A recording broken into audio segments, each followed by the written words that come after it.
Good evening, everyone. Hope you all are feeling refreshed after the break. We now move on to our sixth session of day three. I am Tulsi Agarwal, Assistant Professor at Ishan Institute of Management and Technology. Before introducing our next resource person for the day, I request all the participants to mark their attendance in the chat box as well as in Microsoft form for which link has been shared in the group.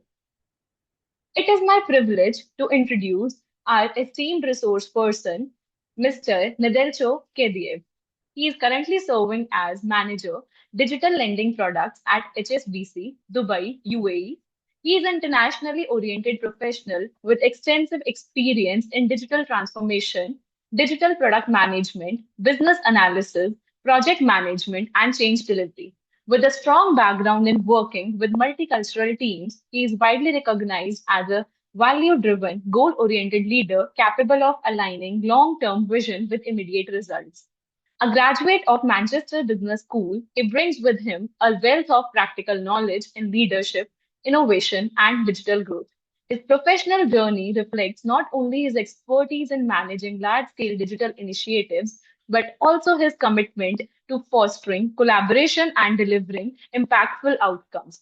Today, he will be sharing with us his insights on a very relevant theme, AI and leadership development, highlighting how artificial intelligence is reshaping leadership styles, decision making, and organizational growth in the modern era. We are delighted to welcome Mr. Nedelcho Kaidev, and we look forward to an engaging and insightful session. Thank you very much, Tulsi, for the nice introduction. I'm really honored to be with you today. First of all, can you hear me well? Yes, sir, you're audible. Perfect. And wanted to check, can you see my screen? Yes, sir, it's also visible. Wonderful. So, right, let's get started. As I said, I'm very excited to be here with you. My presentation will be oriented in the area of banking, and more specifically retail banking and wealth management, where I've spent the last 10 years of my career. So everything that I'm going to say here, it's practically my understanding of how artificial intelligence will impact the banking sector. And trust me, I'm quite emotional about what's going on because the change is one of the most significant that we've seen in the recent, probably I would say 10, 15 years. Let's get started. So what we're going to cover today is some lessons from the past, which I think are quite relevant. We're going to retail banking AI transformation, AI first strategy that banks can use to adapt to artificial intelligence, some key use cases, revenue drivers. One of the most important part for me, which is the improved customer experience. And I want to cover how I believe AI will change your career, my career, and practically the career of every professional or every person trying to join the professional world. Shall we get started? So, the first thing I want to cover is some lessons for the past. I don't know if you recognize this phrase. It's quite relevant in this context. So, Charles Darwin, in the Origin of the Species in 1859, said something very relevant. It's not the strongest of the species that survives, nor the most intelligent, but the one most responsive to change. Think about it for a moment and try to imagine examples of how change has practically completely changed the kind of the business structure and the survival of a company, if you want to say it. Do you come with some examples or some ideas that you kind of want to share? Let me share mine. So Nokia, I don't know how many of you will remember Nokia, but Nokia Nokia was once, at its peak, the most valuable company in the world, similar to what Apple is today or Nvidia. I mean, Apple probably the very good example. That was Nokia in the 2000s. Nokia was the most valuable company in the world back then. Their phones was today what we see in Apple, very desirable product, very fashionable, uh, symbol of success, high technology. It was everything that people wanted. Everybody wanted to have one Nokia in their pocket. Where is Nokia today? Doesn't exist, isn't it? So what happened with Nokia? Well, Nokia didn't adapt. Exactly what Charles Darwin said. They had the funding, had the resources, had the technology. So again, it's not the strongest. They were the strongest company in the world back then. They were very intelligent, great people working for them, but they were not responsive to change. That's what happened to Nokia. Let's go to another example. Yahoo. I don't know if you're aware, but in 1998, Yahoo was offered to acquire Google for $1 million. They didn't want to. They didn't see any value in that deal. So where is Yahoo today? Where is Google? Again, it's not because they didn't have the funding. Actually, in 1998, Yahoo spent almost $100 million in other acquisitions. They didn't want to spend 1 million in Google. So being able to adapt is probably the most important part of a company, of survival of a company. And that's particularly important now in the artificial intelligence age. Things are changing very fast. And companies that are able to adapt to that quick change will survive, will thrive, and will make a lot of money. Company that miss that opportunity will become the next example of Nokia, Yahoo, Kodak, etc. So that's why it's extremely important to build that adaptability and to embrace that artificial intelligence change that's coming. Let's move on to what's driving transformation in the financial services. So, believe it or not, but artificial intelligence is driving a lot of innovation. And that innovation is translating in operational efficiencies. And that's a huge part of the business. If you manage to drive your cost or keep your costs down, you've got a very good opportunity to improve profitability and grow your business. Another important part is customer service. The better you treat your customers, they will stay with you, they will spend in your industry, in your company, you grow your revenue. Risk management. If you think about risk management, that's the bread and butter of a bank, isn't it? What a bank does better than risk management. AI has the ability to practically revolutionize that completely. From a historical point of view, having a lot of data, being able to analyze the data, being able to set your risk boundaries accurately is what makes or breaks a bank. Now with artificial intelligence, that can be done much, much better.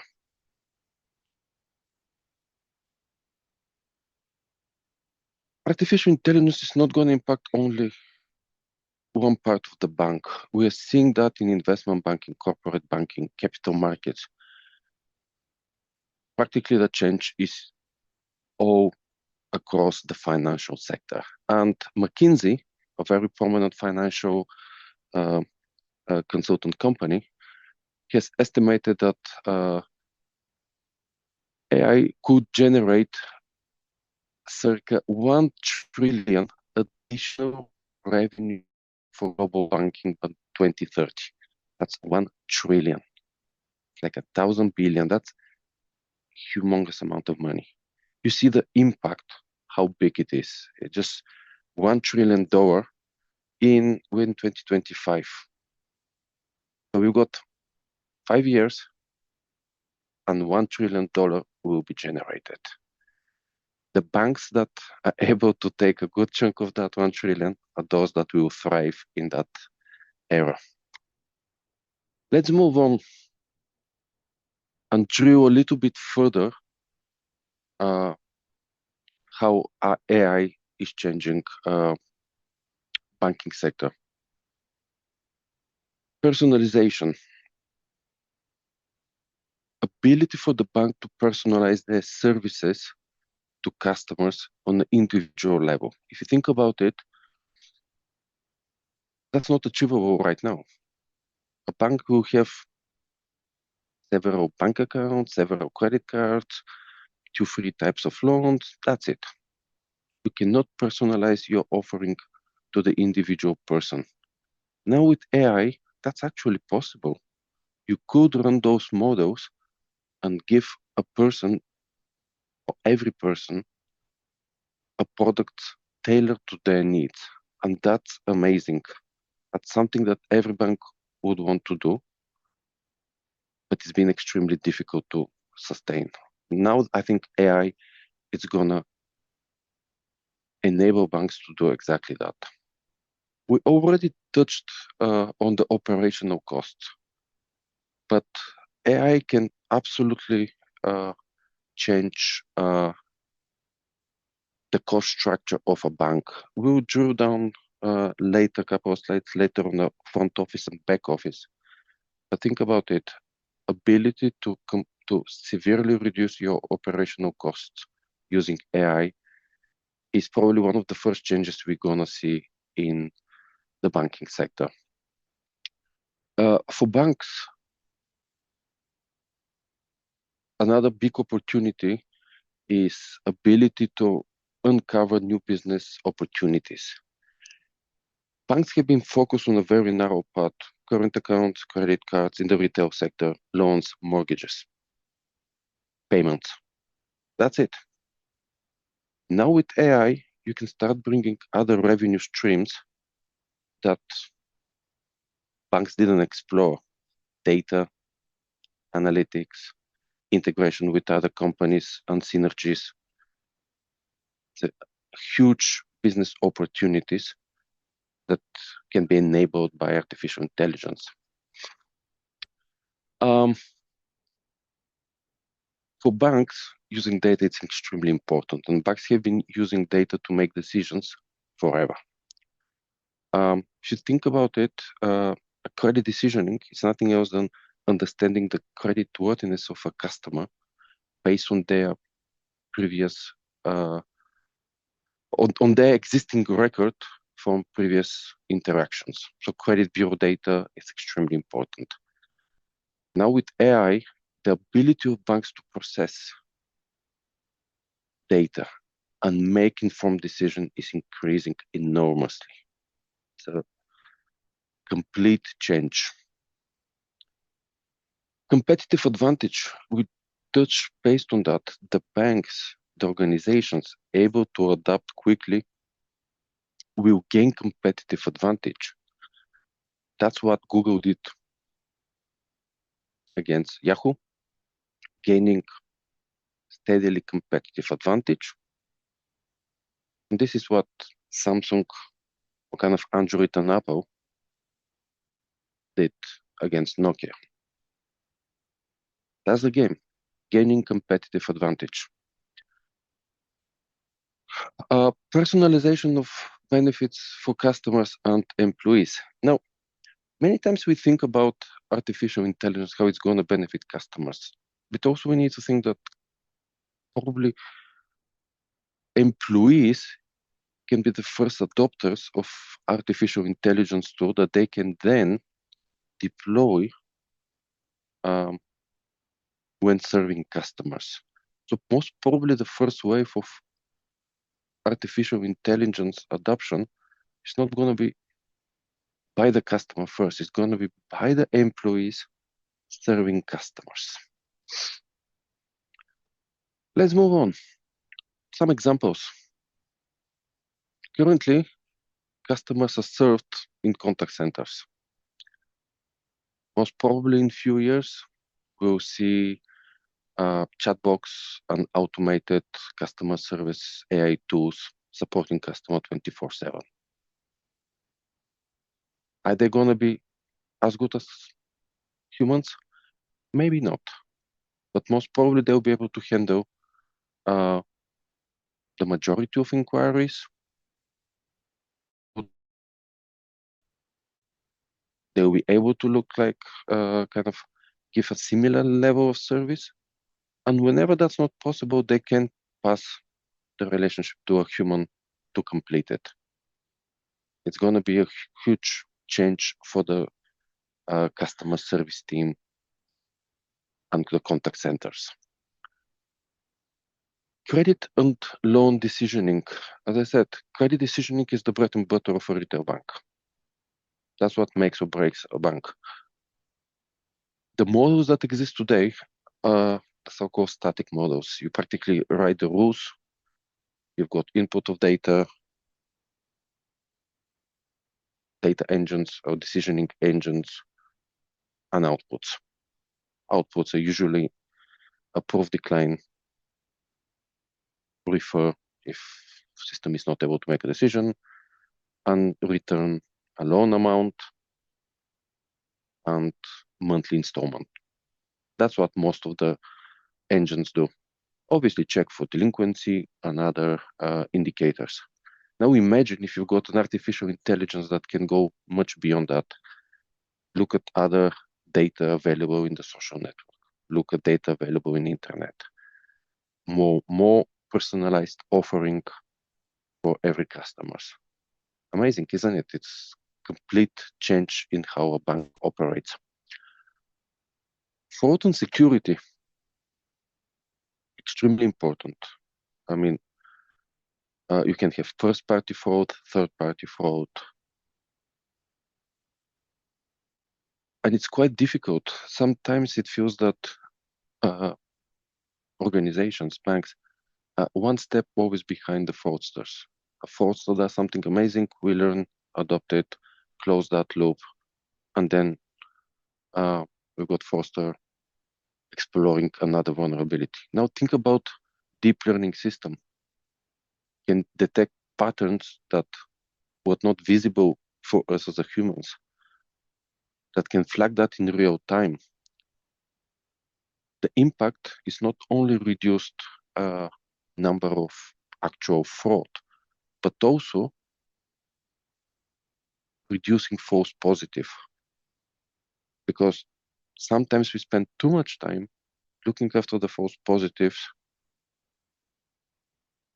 and then we find just very few cases where we've got actual fraud, but it's quite hidden within those huge amount of false positive.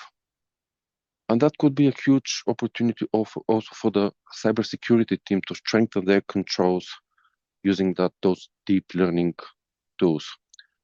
Most probably fraud and security is going to be one of the first big beneficiaries of AI and its implementation. Marketing and personalization of offering. We already touched on it. Tailoring the products and the marketing messaging to individual customers will boost loyalty and revenue. Right now, we reach out to customers with very kind of common messages. They're not tailored to each one individual, to the needs of every customer. Hence, many times the marketing campaigns fell short of our expectations. Operations and compliance. For a bank, the operational activities and the onboarding are extremely important. There are many standards we need to follow, KYC, know your customers, a lot of back office tasks. And many times human, doesn't matter how well trained they are, can commit errors. Now, robotics, process automation, streamlining of onboarding will bring 100% a huge benefit to banks, making the entire process from prospect creation to customer onboarding much seamless and painless for the customer. Now, if you just look from a bank perspective, there are always front office and back office. It's how we kind of separate each other most of the time. Things that we can improve in the front office part with artificial intelligence is enabling, let's say, easy payment methods. Can we authorize a payment just by smiling to the phone? Yes, we can. It's actually already live. Many banks actually require biometrics for authentication on authorized transactions. We've seen it already. Conversational bots, we're seeing that being implemented, and it works very well for basic questions, requests for information, basic tasks. Those bots are handling extremely well. Can we help customers to obtain a much faster analysis for a loan? Instead of asking for appointment, go to a loan office, talk to a loan officer. Can that be done in a more virtual space? It's been done already. It's already there. Most of the time, the information needed for the loan is very standard. That can be done by a virtual assistant. Humanoid robots. We've seen some demos. We've seen some trials and prototypes. We've seen them in the branches. I'm probably not a big fan of them. Maybe one day they will be so good that they will be great. But yes, robotics is a part of the AI revolution that at some point probably will become so good that they can substitute almost the human interaction.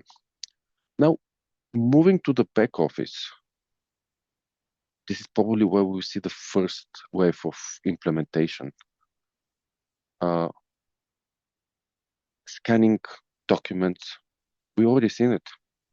We already gotten applications where customer provides information, all that information is OCR'd, checked for authenticity, and pre-filled in applications. That's already there. Machine learning to detect fraud and cybersecurity threats. There are good implementation cases. I think the fraud team and the cybersecurity teams investing heavily in that area.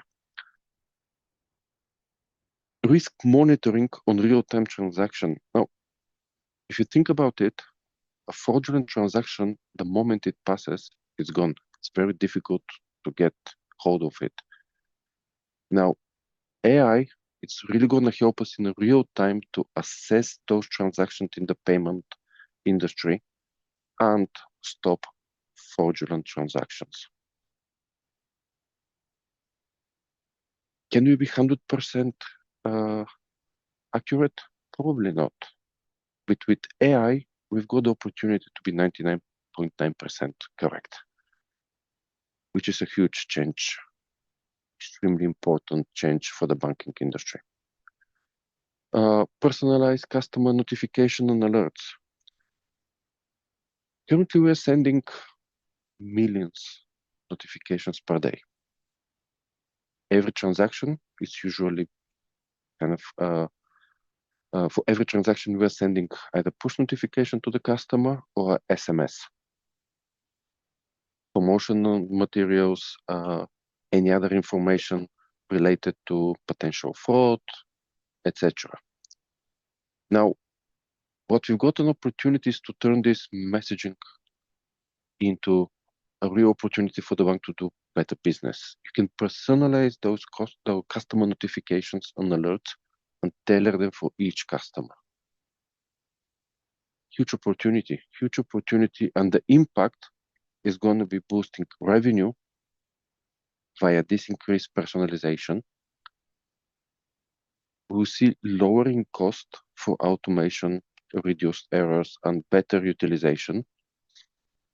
And banks will see kind of discovering new opportunities and advanced data insight. The opportunity is huge. 1 trillion by 2023. We've already seen it happening.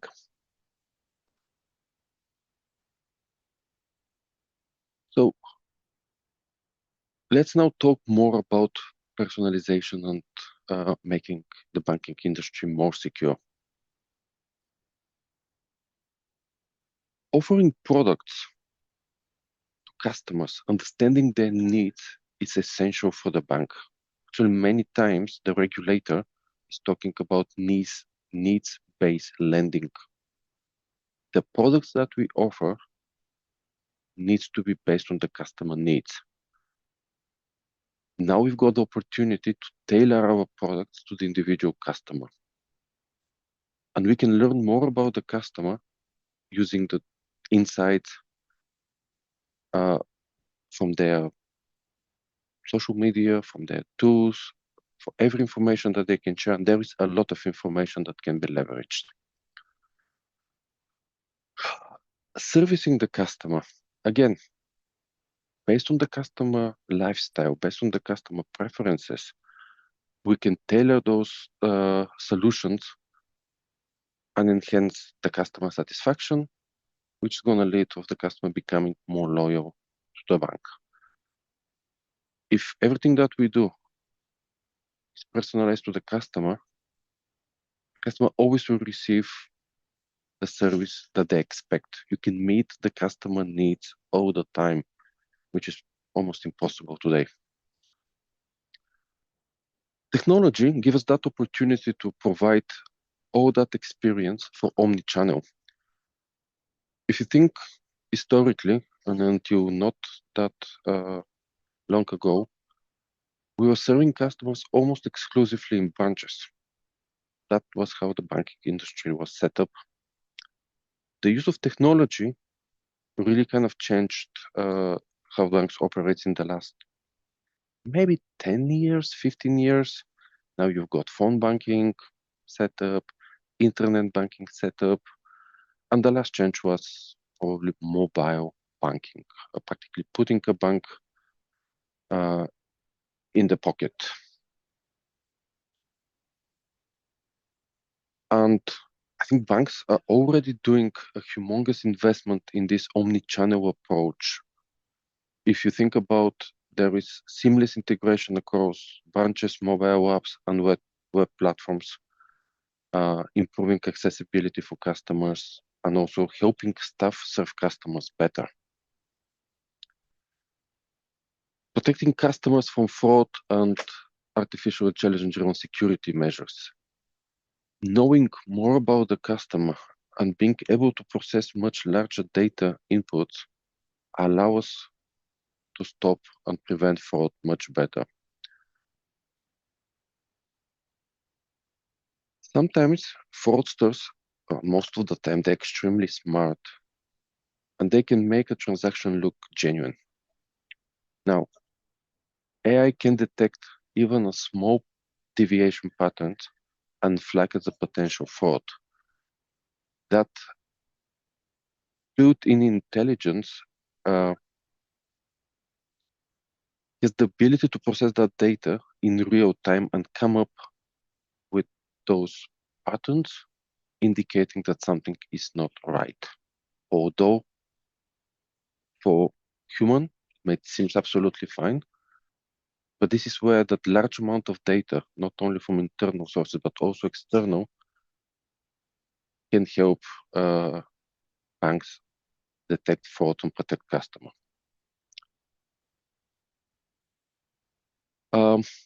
Adapting our services to kind of evolving customer behavior. Now, think about customer needs. We said that that's extremely important for customers, but our customers change, isn't it? When I was 18-year-old going to university, my needs were very different from now. So I'm the same person, but my needs changed completely. A student may need a student loan to go to university, may need an overdraft to cover for some expenses. 20 years later, those products are not longer relevant. Now the customer will need probably a mortgage. Most probably customer will start thinking about wealth creation and investments. So same person, different needs in a different period of time. That's how we evolve as a customers. And this is where banks need to adapt and foresee those changes to serve the customers better. To the extent sometimes that I'm saying that the bank should be able to identify the customer needs before even the customer knows that they've got those needs. Data-driven interactions.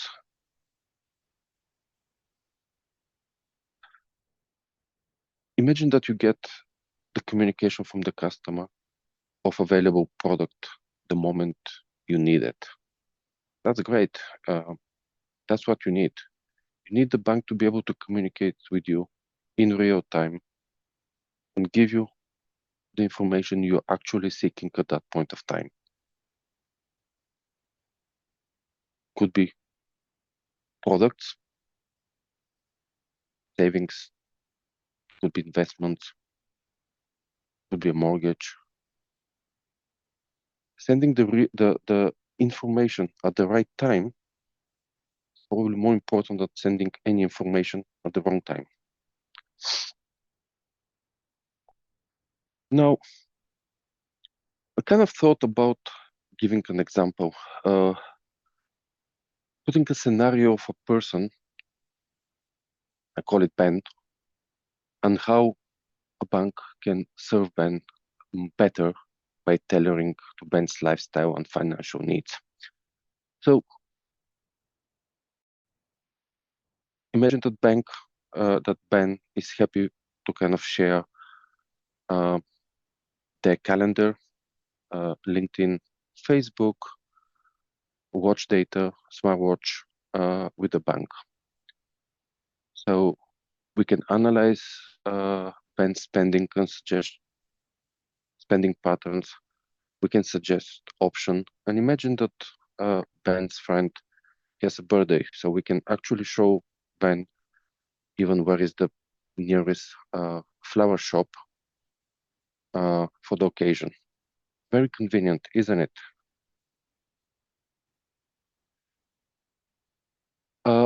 Investment recommendations with gamification.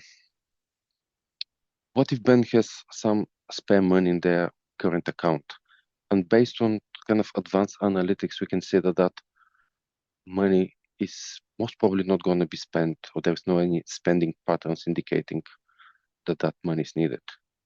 That immediately can be converted into an investment. And if you can suggest the customer, in that case Ben, of options in the stock market, deposits to grow their wealth, can help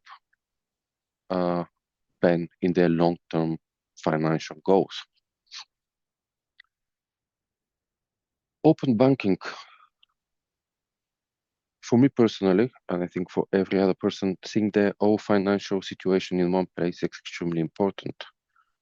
This is where open banking initiatives of the central banks in many countries are helping customers to integrate their accounts in different banks into one place and see all their financial information in one go. One login in your bank and gives you all the situation, all the information across all other banks. Facial recognition and payments authorization. everybody has a smartphone, and enabling customers to transact faster and more securely is extremely important. Imagine that Ben goes to that flower shop that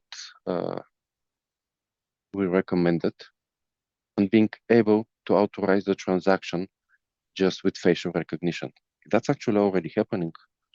For onboarding, we're using facial recognition and payment authorization when we detect a fraud intent. That's actually already been implemented. Um, Personalized health insurance offers. As I said, imagine Ben gives us access to their smartwatch, and you see Ben's wellness and Ben's activity that can help to personalize Ben's insurance offers and provide discounts, suggestions, and the products that Ben may need for their health improvement. So AI can look not only historical patterns, but also towards data to assess and look at spending patterns, income, expenses, and financial commitments, and can provide Ben a very timely information how that help Ben to manage their finances much better and grow their wealth. So as you can see, AI is already changing the life of customers, but the change is going to accelerate in the next years. We're just seeing the first kind of the initiation of that revolution, and that's going to accelerate in the next 3 to 5 years. Now, I wanted to cover what is stopping banks and financial organizations from truly embracing AI and the AI transformation. Now, the first one I wanted to touch base on is a legacy system. Those legacy systems are probably built between 30, 40, 50 years ago, and they lack scalability. You cannot scale as easy as some other platforms allow you. And at the same time, completely changing the legacy system is extremely expensive and risky. These systems usually come with high maintenance effort, so considerable amount of money and effort goes to maintain these legacy systems instead of going towards investment in adapting AI and transforming the business. Lengthy testing processes. If you've got the legacy systems, your implementation lead times change from days to weeks to months. And many times we're joking that testing environments are down, we cannot test. Sometimes projects that we're supposed to deliver in months or weeks really become a year-long project. We talked about data, and you can see in almost every slide, data was coming one way or another. But in many times in the bank, the data is trapped in silos. Different departments, they've got their data, and all the data about the customer is not coming together at the same place, easy and ready to use. What is this? Why is this so important? That's actually preventing us of having that holistic insight about the customer. And that actually will make the AI models not effective or useful at all. Just imagine that in the example we gave about Ben, everything that every example was related on we knowing information about Ben to provide the service that Ben needed at that point of time. But if the data is not there, we lost the opportunity. Limited external data integration. Again, in Ben's example, we were talking about getting information for Ben's calendar or LinkedIn or their smartwatch. That's not available, do not provide the service Ben expect. So limited external data is another big problem that many times we're facing because of regulation or inability to integrate with external partners.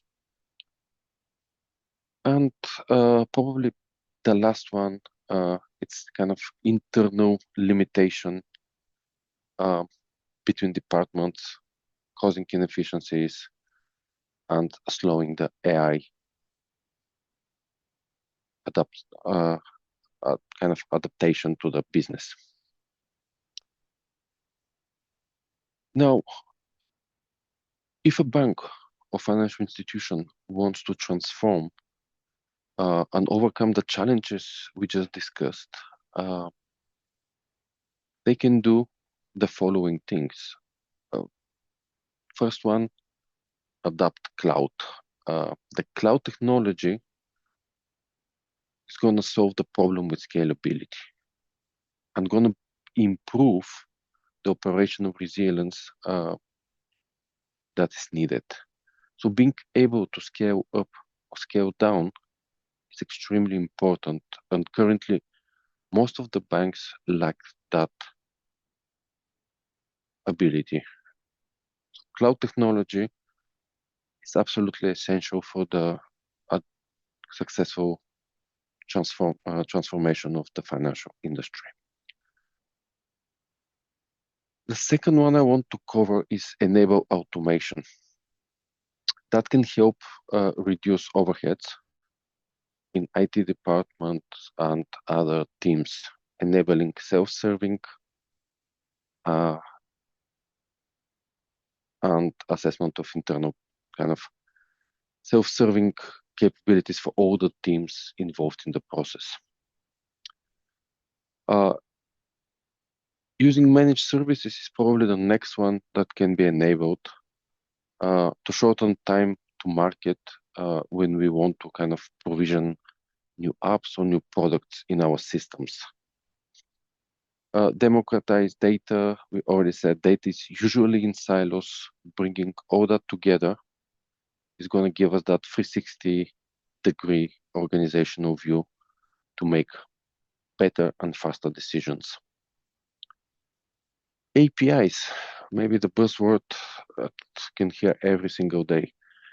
But it's not only APIs, we're talking about API architecture, API-based architecture to encourage reuse and simplify integrations. Last but not least, leverage expertise. Many times banks just do things by themselves. Maybe sometimes they hire consultants, but most of the time, I would say big banks prefer to develop internally. Artificial intelligence, actually, I think it's gonna bring that need for external partners' knowledge and experience to accelerate AI adoption. Sometimes, most of the time, the internal staff in the bank may lack that knowledge and experience to make it successfully. Hence, bringing that external expertise would be absolutely essential. So, maybe just to wrap up a little bit as a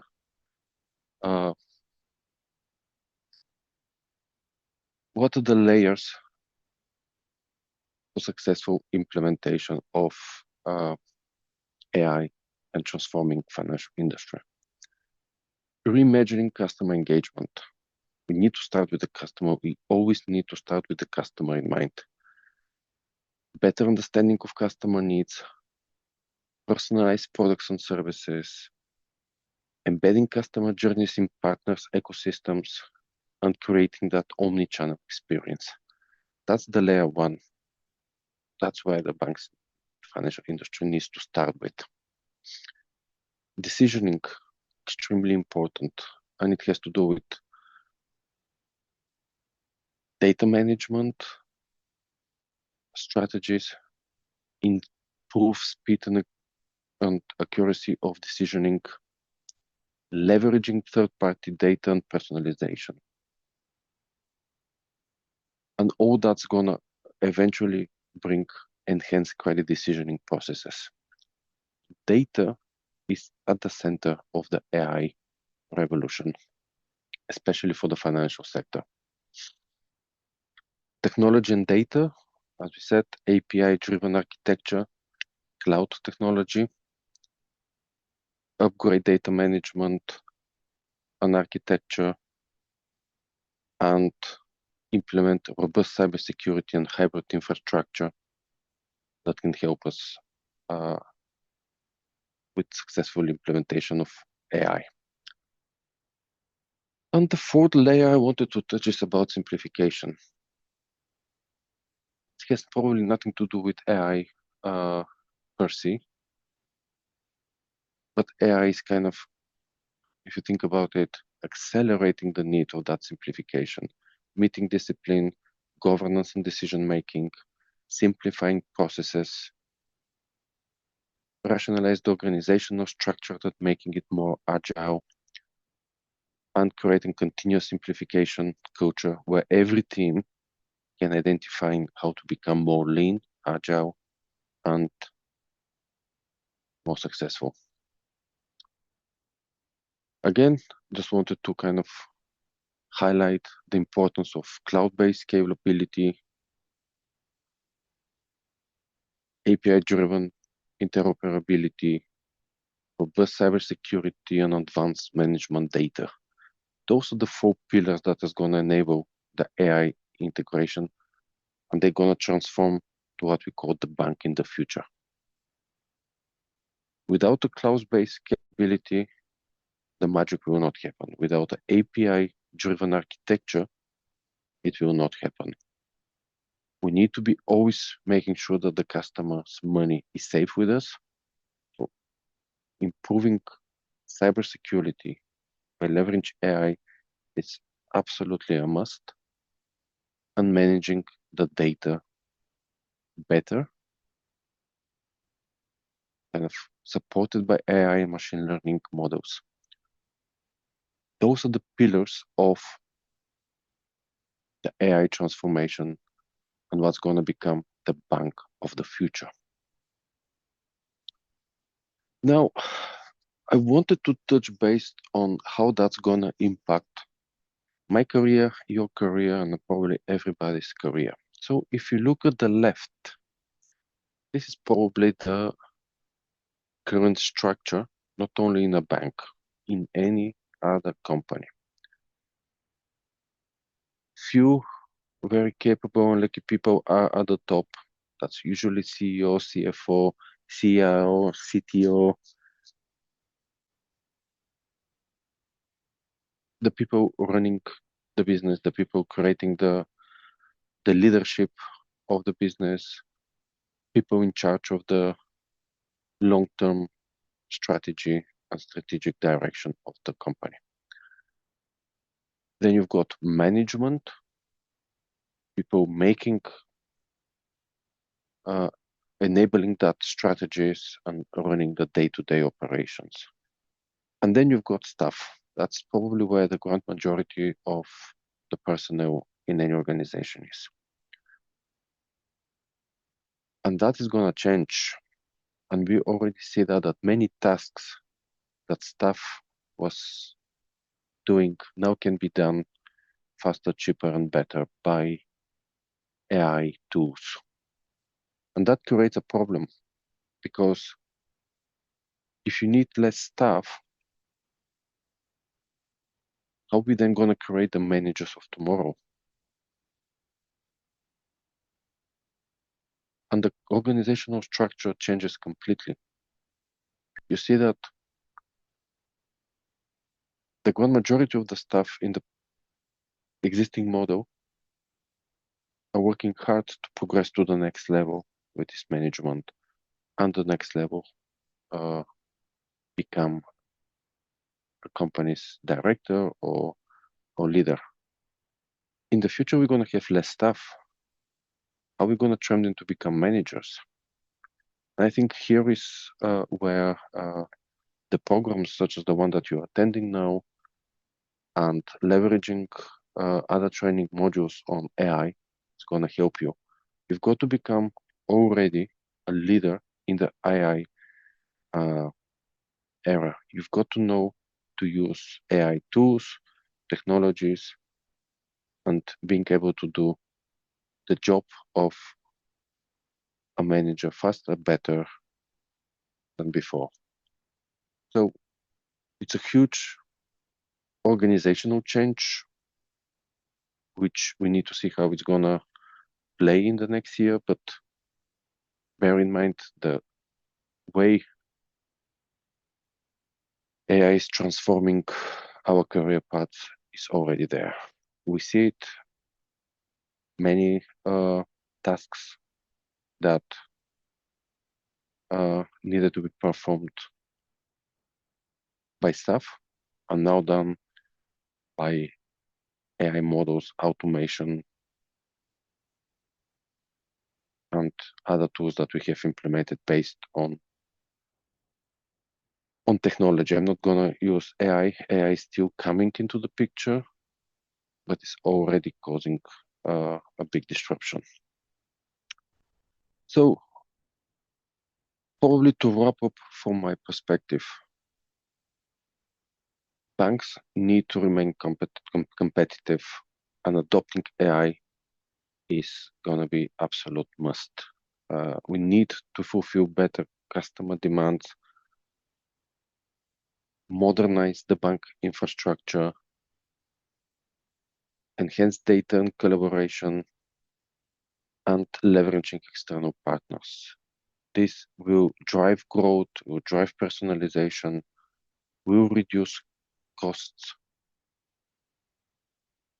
and will implement more robust tools to manage risks for the financial organizations.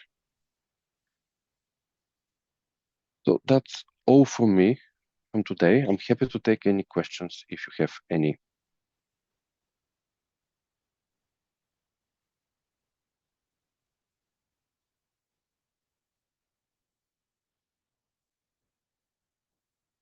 Tulsi, do you want to open for Q&A? Yes, sir. Yes, sir. So there is one question from Mr. Dhruv, and the question says, nowadays, even at the beginning of the AI era, people have started to rely on financial AI portals like Kite or Grow for investing money and other platforms to get loan amount. Then what will be the banking future be other than being money transfer pipes? Well, the bank needs to adapt. Banks needs to adapt and become more agile. And at the end, to lend money, you should have money. So where the customer trusts to deposit their money, will Questions, enable please, correct. also will enable this organization to then lend it in a much better way, much faster way, and much cheaper way. And some of those tools is where I was saying that banks need to integrate with other third parties. Some of those tools and companies can be powered by banks' infrastructure with funding provided from banks where customer trust to deposit their funding. So yes, working with third parties is actually one of the changes we're going to see in the banking sector. Money is commodity, so customer is definitely going to chase the lower rates and the places that decision will be made faster and funds will be provisioned faster for customer to use. Thank you, sir. There is one more question from Dr. Rajni. She is asking, students who want to do career in banking now, can you suggest courses or emerging skills required to sustain in the AI era? So courses that specialize exactly in banking are probably quite limited, but focusing in overall understanding of the role of artificial intelligence and how technology is implemented in the banks is what can be kind of very useful. Another thing for me that probably I would suggest is still learning by doing, in a sense of it doesn't matter how many courses somebody does, not going to substitute it that actually going to do a summer internship or some other programs that the banks are offering. So that opportunity have got to be embraced as well, because it's going to give you that practical knowledge that you can then implement and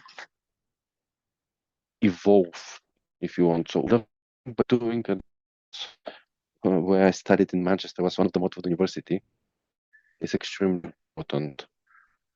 So all the courses that you can find about artificial intelligence, deep learning, all the analytics tool for data visualization are actually going to be very helpful. So embracing that technology and technology use is going to be very useful. And then finding a way to get your feet into the banking industry and try to implement it. Data and analytics team are growing, and it's area that's going to probably see more kind of expansion of the workforce.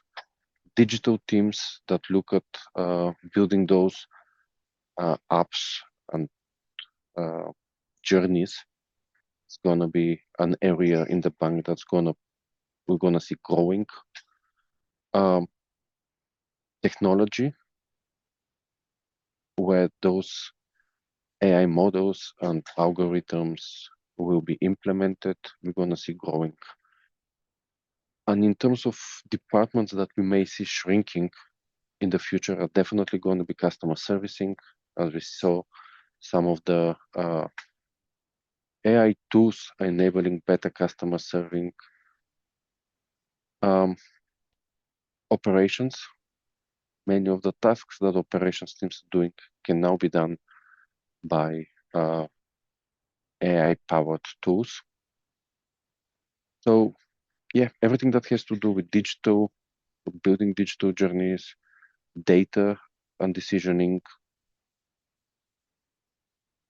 all these type of courses are going to help. Thank you, sir. The next question is from Mr. Deepak Dixit. He is asking what AI tools we can use for valuation. Should I repeat, sir? Yeah, no, I think I understood. Probably that's more investment banking implementation, how to value a company better. So you can already see tools being implemented in investing.com and other platforms, enabling multiple valuation methods to be run and then kind of combine them into one master valuation of a company. Was reading recently that one of the biggest bank, I think was Morgan Stanley, was saying that the work of investment banking team working on a deal is now reduced by half just by using the internal AI tools, helping with valuation and running different scenarios, preparing the pitch packs, etc. So the investment banking, I know I'm not in the investment banking sector right now, but they're investing heavily in those tools to do better valuations and preparing all the scenarios for the customer meetings. And again, if you just think about valuation, it's nothing else than having uh, forward-looking data to make a better assessment. So the AI tools that they're developing are actually now enabling much bigger sets of data analysis to be done with many more scenarios run. So yeah, we're already seeing that change. What exact models? I think some of those are going to be proprietary models that are not going to be enabled for the public, but they're already been implemented in many banks, yes. So the next question is from Pushplata. So, can AI-driven analytics predict leadership potential in employees? Good question. That's a very, very interesting question. I would personally say no, because um, so emotional intelligence is what I still see as a big success factor in the workplace. Knowing how to deal with your colleagues, knowing how to deal with customers, uh, remains probably one of the most important factors for success. Uh,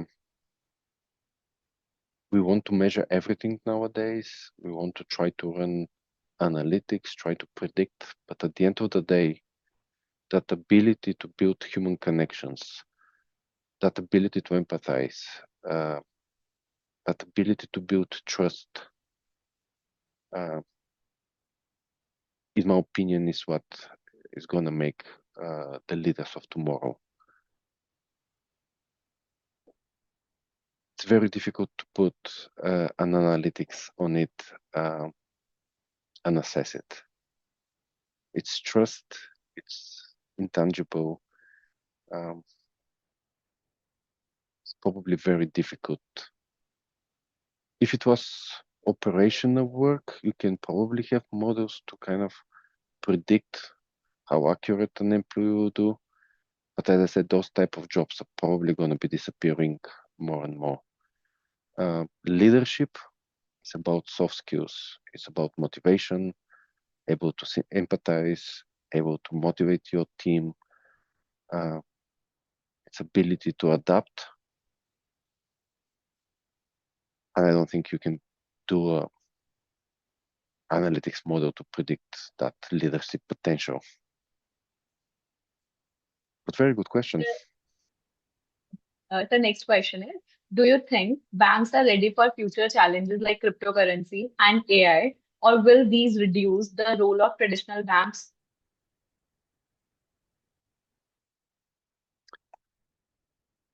The answer here is probably yes and no.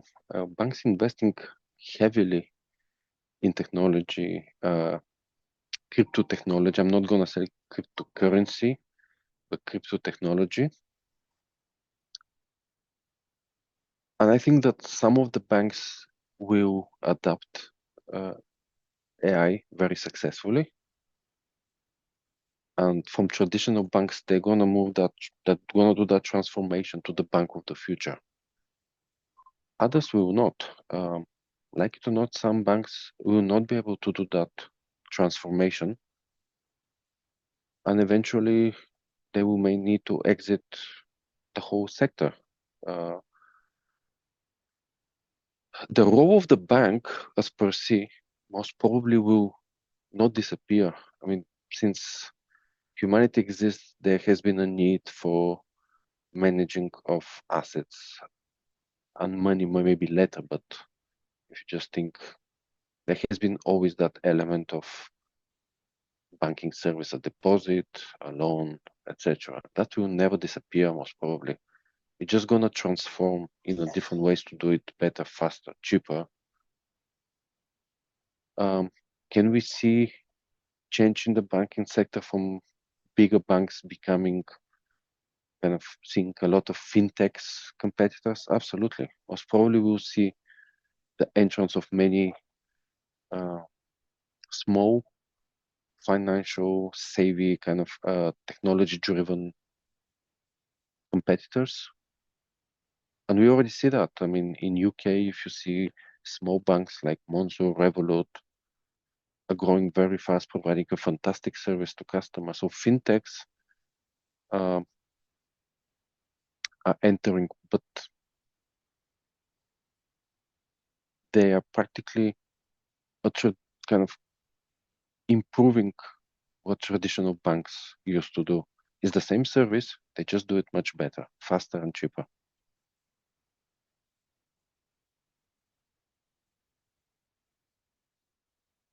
Hope that answers your question. So next question is from Mr. Ravi Kumar. Will AI-based chatbots replace people at bank help desk in the future? Yes, most probably yes.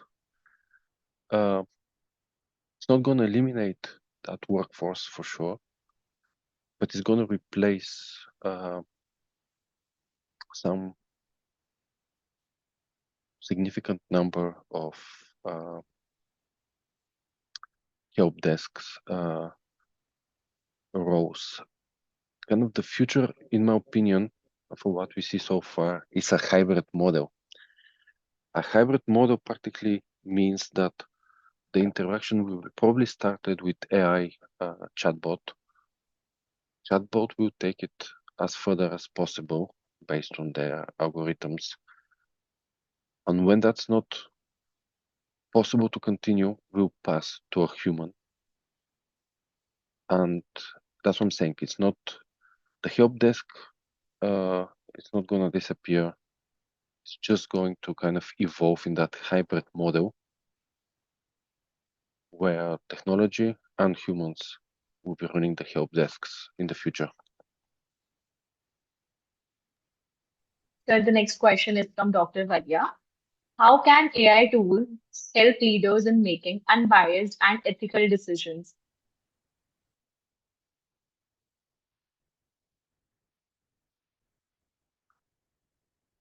Well, very good question. So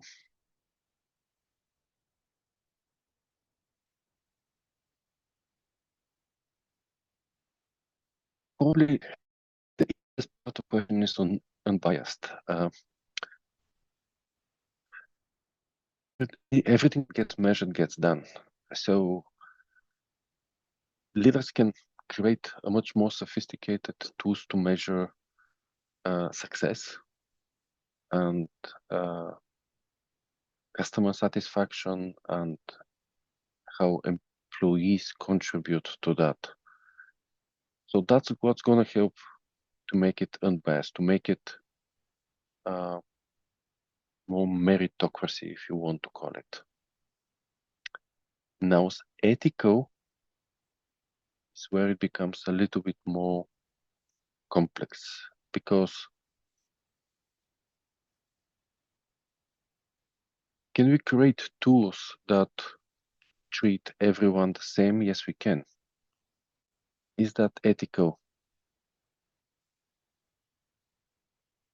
Maybe yes, in some circumstances, maybe not.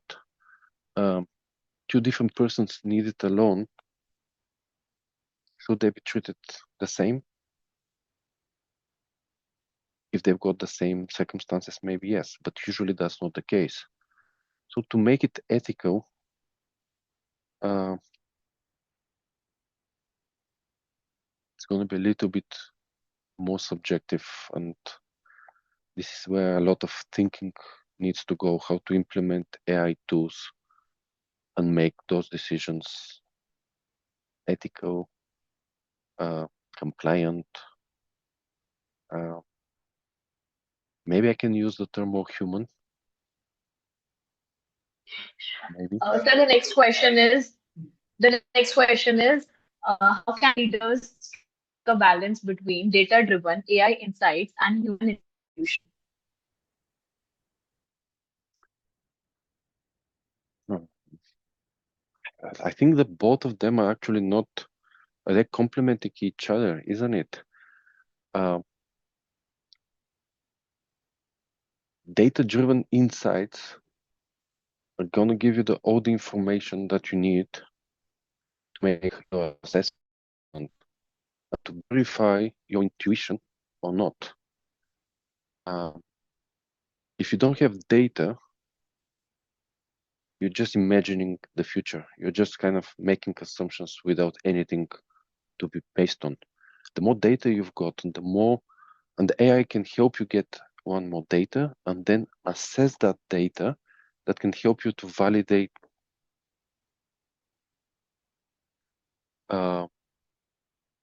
those decisions based on intuition, whether they're correct or not, and can help you actually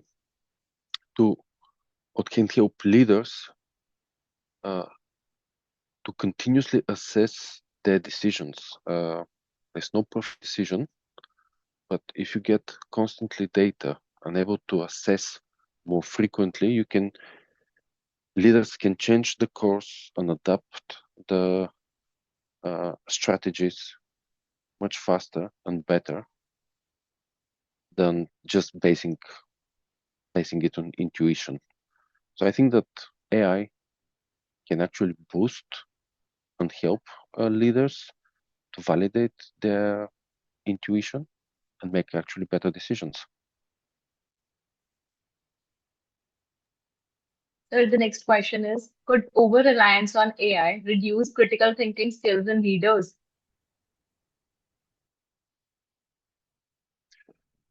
Um,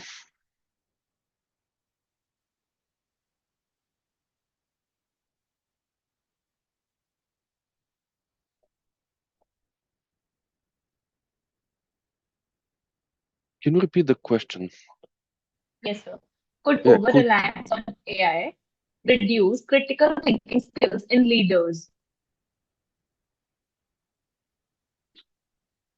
I would personally say it's not gonna reduce the critical thinking of the existing leaders, but probably it's gonna reduce the ability of critical thinking in employees to become leaders. Because the leaders of today didn't have the AI tools we've got now. So they developed the critical thinking skills that were needed to become a leader. Now, the big problem is going to be with uh, the middle management layer that, yes, can actually have an over reliance on AI that's going to a certain extent, impact the ability to have that critical thinking that was needed to become a leader. So the leaders of today probably not going to be impacted. The leaders of tomorrow, most probably yes.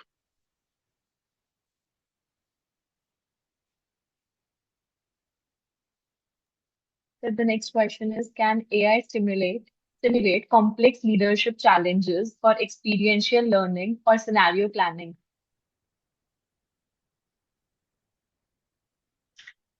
That's a very complex question. Can you repeat it? Yes, sir.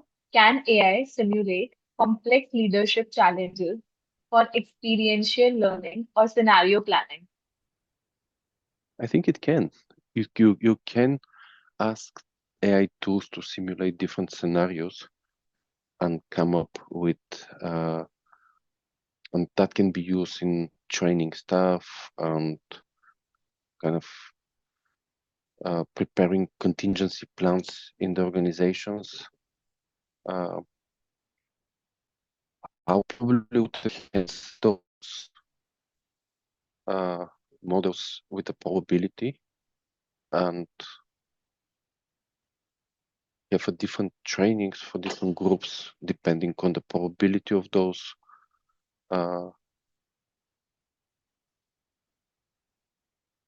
events happening. But probably AI too will play a huge part in training staff and simulating different scenarios and prepare for different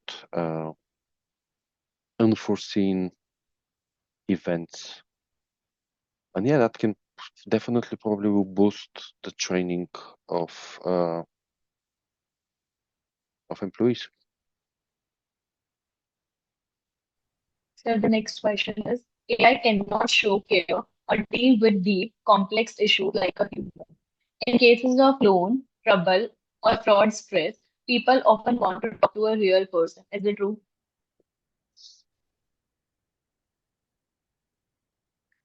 So when I touch based on the kind of the human factor, it all has with trust and empathy. So in a very complex issue, um, I'll probably use a fraud uh, stress example. Yes, you're so kind of a person can be so emotional and so stressed that they do prefer to be helped by a staff. That's true. That's absolutely a fact, and it has to do with that uh, ability of humans to kind of read emotions, empathize. Uh, so in those situations, AI cannot substitute human. I don't think that's possible. But uh, let's say loan application. There's nothing. I don't see a reason why not an AI cannot handle the entire process end to end. Loan going badly and customer needed help to restructure, maybe it's a different story, but some tasks, operations, they can be handled very well by artificial intelligence. When it comes to more complex, uh, and complex not from an analytical perspective, complex from more human interaction, yes, you need a human person to step in. But that's why I said it's not one or the other. I think the model we're gonna see more and more is a hybrid approach. It's not gonna be 100% AI driven. Most probably, most of the time, we're talking about hybrid approach, where certain tasks will be done by the AI and others by the human, and both human and technology working together to improve the customer experience.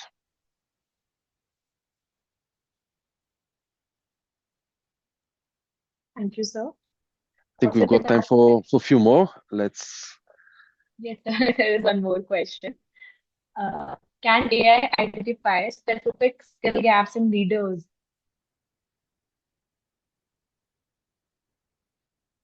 You're breaking up a little bit. Can you? Uh, I will repeat, sir. Can AI identify specific skill gaps in leaders? Um,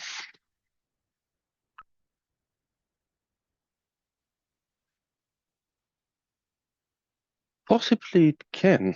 Um, some of the leadership assessments are based on information and many times questionnaires and, what if.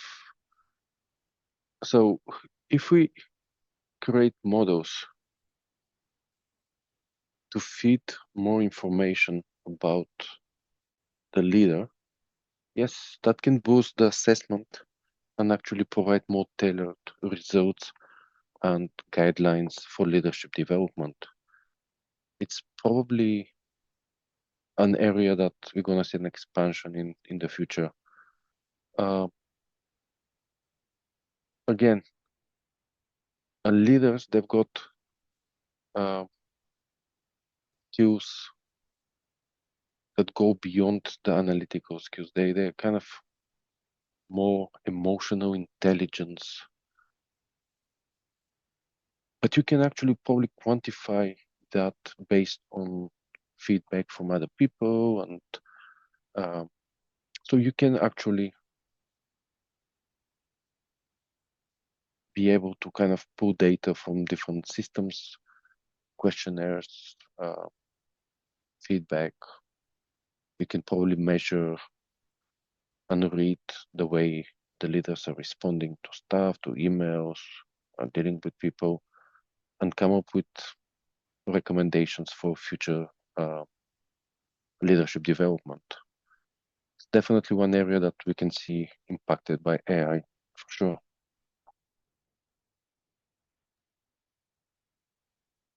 I think, sir, we don't have any more questions. Thank you so much, sir. Thank you You're so much welcome. for It such an was, Thank you so much, sir, for such an enriching and insightful session. Your ideas on AI and leadership gave us a lot to think about, and we truly appreciate for the time and effort you took to be with us today. Thank you so much, sir. it was my pleasure. All the best to everyone. Now, thank you, sir. Now, on behalf of Ishan Institute of Management and Technology, I would like to extend our heartfelt thanks to Lieutenant Dr. Gautam Prasad, our first speaker, and Mr. Nedelcho Kaidev for serving as our esteemed FDP resource persons. We are also grateful to all the participants for connecting with us and contributing to the success of this program. A special note of thanks to our FDP coordinator, Dr. C. Sushan sir, and our co-coordinator, Mr. Deepak Dixit sir, and the entire organizing team for their dedicated efforts.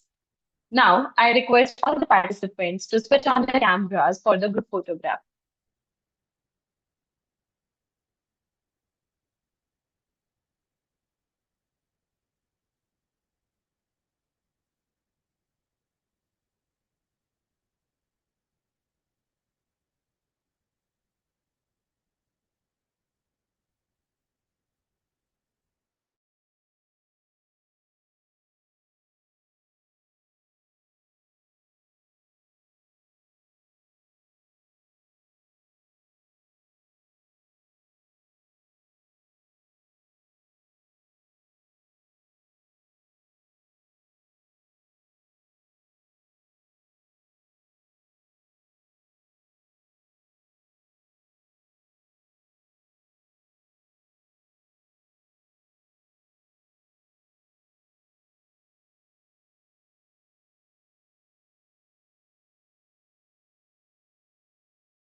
Thank you, everyone. With this, we conclude today's session.